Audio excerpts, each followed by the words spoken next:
happen now, and they are actually familiar with this map. So we're gonna see the strategies off the bat here. Let's see who can take away and break away with that early lead you saw there. Nice wide shot of all of our captains here. And here it is. Little Whip Warriors in the lead off the bat. Already you can see trades coming out now. A fun fact, the Infinity Blade wielder gets a bonus 100 health and shield, so he's sitting at the 200 mark. On top of that, Siphon, you get that 50 effective HP back over. That makes the Infinity Blade very hard to take down. They also get those big crescent move jumps to slam down. And as you can see going on the right-hand side of your screen, it is creative chaos all over the place, but now taking in with the Little Whip Warriors as they're able to clean it out, and Ninja's trying to rotate up top. Yeah, I'm sorry to break it to you, but the Llama record was complete. And now we have Ninja who's going in with the Infinity Blade. What a player to wield this one right here. Oh, he's getting pushed back. Notice how he doesn't even want to get eliminated. He wants to do as much damage as possible. I think you just kind of reset and you go, or you get up there and you start swinging. The 75 damage hit will be able to take it down, and the Llama Record Company establishes themselves right back up. Interesting to me is how the players utilize their building. Then if you get an elimination, you get 25 wood directly into. So if you're able to kind of eliminate out and put pressure down, you can get some ridiculous builds, as we're already seeing on top of the Blue Hill. Yeah, this is actually a neck-and-neck race right here in the early game so far. Fish Fam, Chicken Champions, and Raven's Revenge are all trading spots at the moment. And Sunshine Soldiers comes right on in to wipe that up and get them out of there. And nice job for Stewart. And look at the Cuddle Crew across the way, just now getting their first points because they've been contested the entire time, whereas Llama Record Company has only had one team coming up towards them. Another thing to note, let's talk about the loadouts here, Monster. What are they rocking? They're rocking everything that you can get in the game, from blue tactical AR up to that hunting rifle. So you have the long range, you have the close range, you have the AR. You kind of just pick and choose your battle, what you want to use. And the one thing you're missing that the Infinity Blade wielder does not have will be 9 impulse grenades. So everyone has a bunch of mobility to be able to get up there. But you see right there, Scissors able to cut down a bunch and get a decent amount of timing. Let's take a look at the score. Little Whip Warriors climbing up, but it is only a 5-second uncontested lead, and they're building on it. Right now, not a lot of points have been scored, which means when that hill opens up at 7 minutes, it's going to be that much more important. Yeah, this is going way better than I expected. There is no one dominant team so far, but the Little Whip Warriors are doing so great right now. There goes Ninja, and he does get traded out.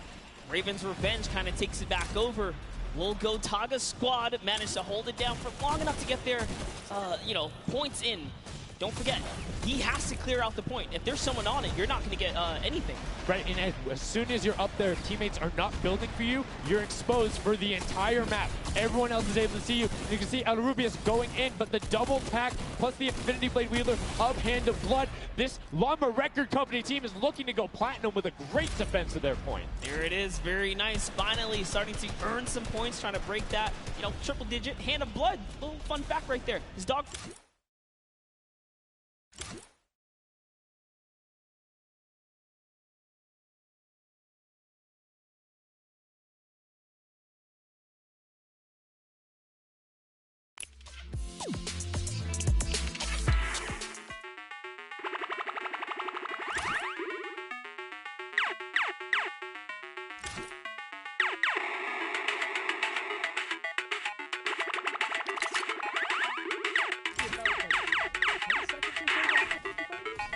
Suddenly they're at the top here, and the Little Whip Warriors have not managed to earn any points.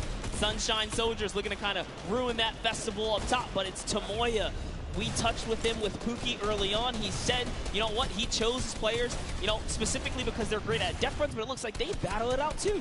They're doing a very good job of making sure they go at the same time. You can see Tomoya here being patient, doing everything he can to try and find an outlet, but he doesn't want to commit before his teammates are there. He's waiting for Kutu. There they are. Kutu coming up with him as well. And the fight is on, but we switch back over to Scissors just chopping it down. But the Fish Fam is a sushi there as the retake happens. That is actually crazy. Watch him kind of wait there, prepare the ambush. His team comes up and they collapse on the point. And bye-bye Fish Fam. Fam. And notice they had enough mats to completely encircle the top, but the Infinity Blade will be able to come right out. So instead, Tomoya jumps straight up to just stall out a couple every second, because every second matters. As you see Kutu also on 8 elims right now. The sword players putting in work. We have a bit of a tie up top. Funky Fighters and Fish Fam. Llama Records so close as well. This is a close one for the run in the top 5 so far. And I like seeing the Funky Fighters using impulses out of spawn. You get 9 of them, so it's great to throw them off to knock other people off the point, but use 3 to get a little faster. These guys are all very experienced in terms of navigating basically every part of creative and battle royale, so they can use those little quick impulses to get themselves more efficient. As you see Xan go down, Suzu go down, Scissors go down right there as Lachlan is just cutting them apart. But Tomoya, again, the Funky Fighters come out on top with the Infinity Blades at least, so no points going over right now to the Cuddle Crew. Oh no, the Cuddle Crew does not have the Infinity Blade wielder here, so Clitex has to kind of hold it down for now and wait until the leader, the team captain, can get up to the top. If Lachlan gets there in time, he might be able to, but nope, they kind of lose their point of interest, unfortunately. And now Gotaga goes up and goes straight back down, not able to catch himself on the edge, so Raven's Revenge gonna have to wait a little bit before they get points, but have full control, and Gotaga unfortunately breaks some of his teammates' build there with the Infinity Blade. Yeah, you see Chappie. Chappie's from, you know, the USA. His favorite aspect of creative mode is actually 1v1 build fight, so this is why they're doing pretty good right now. And they kind of close it up. Looks like the Cuddle Crew has come back, but the Fish Fam is here to ruin that entire party. Can they shut it down? And Scissors survives just for a bit more. And again, you see every single time the Funky Fighters go up, it is never a solo person. It is always 2, most of the time 3. They get control and then they immediately box up. But while we've been talking about them, let's check in back with the scoring as we're now right around the 3rd mark and a minute out from that 12 point per second circle. And Ninja's team, the Little Whip Warriors, are Little Whipping all over as Tomoya goes up, comes back down, and the Xing Xing was not enough. Cuddle Crew takes him down. Actually love that strat. You don't see anyone else really utilizing the dive straight up into the air to kind of disengage off the pressure. Ninja's doing a great job chopping up here. He's already at 8 limbs. That, never mind, make that 9. That was Gotaga who went down right there. And they finally get another run at, you know, advancing the lead here. And they are slaying out, too. Yes. You see every single one of them almost to the double-digit marks. But Taco, hello. That was your head. Yeah, you got to be careful because, hey, if all you're doing is sitting there rifling, that's fine. Somebody's going to take a hunting rifle and make you pay. Lachlan goes up. MSYP is just behind him, and Lachlan is able to take that one over. Kaz is trying to do everything he can, and he does get Lachlan, so good delay coming out from there, but opening up about a 20-second lead. But here we go. 3, 2, 1. Middle point is open. That's 12 point per second, and right off of the bat, we see Cuddle Crew heading towards it. Impulse is going out, and a swing and a miss there with the Superman jump from Ninja, not quite gonna get it as Rubius and Hammer in the circle right away. Rubius under fire, but Ninja under fire. Who will take it? Rubius has the better sword on the day, and then immediately taken out. This is chaos. Whoever's the last one here is probably going to be the most successful. But remember, you need your sword wielder. Your captain has to be there. If Lachlan isn't there, it's not even worth fighting for. So Clitex doesn't care. He's trying to pick up that elim counter, and he's on it. He's playing some good defense there. Down goes Hand of Blood. No points for the Llama Record anymore. They actually use that. Just a couple seconds put them all the way back up to 2nd place. And 2 of the Cuddle Crew right now have combined for 31 eliminations, but they're not converting it into points. They're currently sitting at the bottom, 189. Little Whip Warriors do still have a lead, but it's already been cut down. And just as I said, with the middle hill, Funky Fighters almost take it away. There it goes right on. Actually loving that little strat right there. They and pressure them.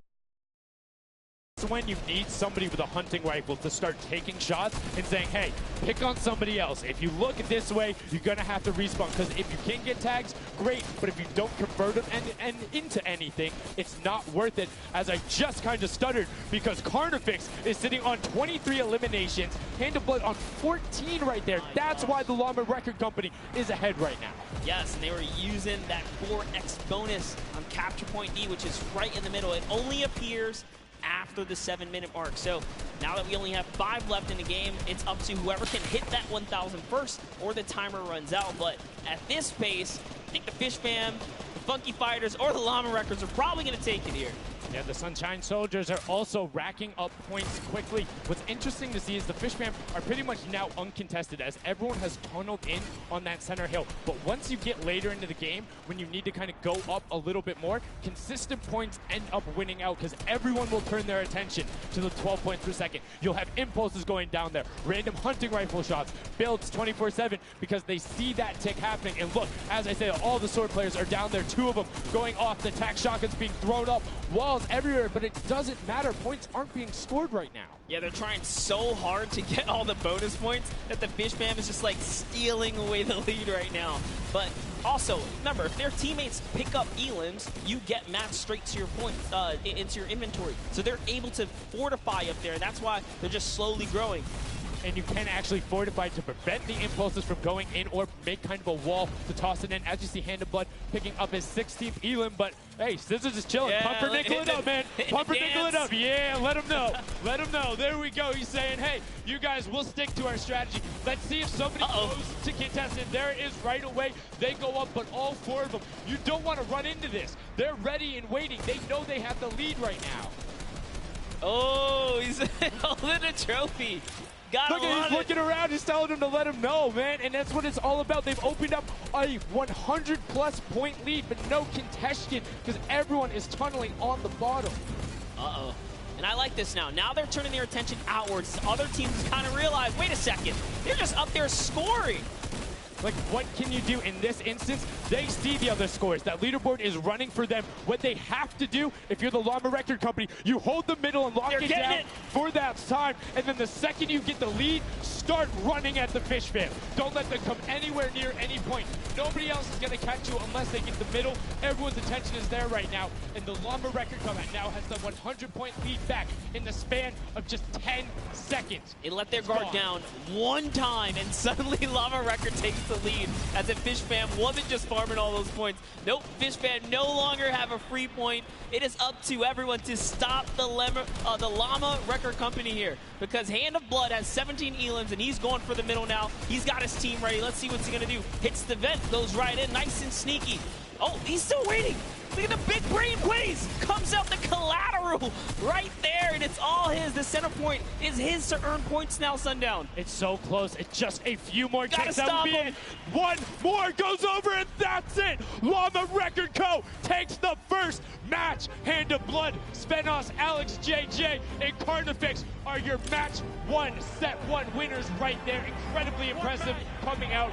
Well-executed gameplay, and they say, Scissors, you can hold that L instead of the trophy. Don't celebrate too early. It's the World Cup Creative Finals. Every game is worth so much money as well, so much prize. So to take a victory off the bat, you have to be feeling great. And that was your fan fave to pick. I mean, they had everything going in. They're incredibly confident, but they had to make sure they were able to get it. You can see the last few moments, they'd already boxed themselves up after clearing out the Funky Fighters, who were the only other contestants. The Funky Fighters actually also passed the Fish Fam in the last moment, which is huge in terms of not only the prizing, but what will end up being potentially a llama in the end. That's right. That is right. Loving this replay right there. The let's goes, the energy is real. You can clearly see the excitement. That was a great game to watch. It's fantastic. Honestly, I love Sky Station Showdown so much because I think there's a level of depth there, right? Everything is wood, so you're able to like kind of hit through it, and the Infinity Blade cuts through all of it right away, but the Infinity Blade wielder doesn't have the ability to build, needs the support from his teammates. So you saw the people who were roaming in packs of 3 and 4, incredibly successful. Yeah, it was kind of unfortunate. The Cutter Crew was like slaying, legit, so many elims, but not a lot of points. And that's because play that split game, it's not going to work out. You have to convert it into control. It is a control the point game mode, and if you're not doing that, the other players are going to be doing that, as you saw right there. And what was unfortunate then for the Fish Fam is they got contested twice in a row right after and just couldn't get reestablished. They couldn't group together in those long spawn lines like you were talking about. I mean, they could be painful. Yeah, you know, I was rooting for Raven's Revenge, man. I might have to jump on the Llama Record Company bandwagon. Bandwagon it? Really? One match? Just one, dude. One match? That was quick. All right, well, he jumps on the bandwagon. We're going to jump on over to Pookie, who has an interview for us. Thank you so much, guys. I am here down on the arena floor with our champions here. We have the Llama Record Company. Now, have any of you ever played this? Let's go to you first. Yeah, we had a few training sessions yesterday and we were totally dominating the game mode. So, I mean, we are by far the best team here. And right now, we feel very confident, yeah. Well, you certainly played, like, you came a little bit from behind there. So your strategy was kind of like to get those points that are slower occurring at the very beginning and then kind of go into the middle and kind of start dominating near the end. Who made that call? I mean, that was pretty much me, yeah. Like, we know that at 7 minutes, like, the middle just opens up and you get like 12 points a second instead of 3. So, yeah, we decided to work on that. We weren't that good at first, but we got a strat going. So, yeah, it went pretty good. Speaking of strategy, are you going to carry that into the later games? You're going to change it up? We're just going to do the same thing. Hopefully no one follows us. I mean, now all of your competitors have heard you say that, so we might have to discuss strategy a little bit when the microphone gets turned off. Now, finally, for you over here, how does it feel being here, playing in front of this massive audience? It feels amazing, like it's just a dream coming true. Thank you. And for you over here, you've traveled all of this way to Real. How do you feel about it? It's an experience. It's really nice. It's Yeah, amazing. and we love Spandau. Yeah. All right, well, we'll talk about that. You guys got to educate me on that. Not sure what that is. Thank you guys so much. Congratulations.